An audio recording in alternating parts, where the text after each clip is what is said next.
The word tells us that a time will come where people will not tolerate sound doctrine. They will cater to their own desires, and they will multiply teachers that say the things that they want to hear, and they will turn away from the truth. I believe today's day and age, the tool of discernment is so underutilized. We are easily bewitched and we accept things as gospel just because God's name is attached to it. The word tells us not once but multiple times to test all things, including the spirit. We have to be able to distinguish God's voice from our flesh and the voice of the adversary. John chapter 10 verse 27 says, "My sheep hear my voice, and I know them, and they follow me." Discernment should be so heightened that we know God without a question. The word gives us several examples on how to distinguish God's voice from our flesh and from the adversary. Remember when Moses' staff turned into a serpent and the magicians were able to do the same thing? Notice how Moses' staff devoured the other two snakes. This is God's way of showing us that the truth will always outlive the lie. Remember the time when Samuel was asleep and God called out to him 3 times and he thought it was Eli? Eli told him, the next time you hear it, tell him to speak, Lord, speak to me. Flesh assumed that it was Eli because he never had an encounter with the Lord before. Now when it comes to the devil and his pals,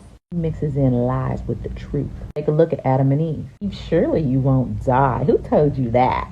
Important for us to not take ownership of the lies being sold to us, eating our flesh by our own understanding. You can increase your discernment by prayer and reading your word. There's a difference between the tool of discernment and the gift of discernment, but we'll cover that at another day. Sharpen your tools so you don't have to fall for the okie doke in Jesus' name.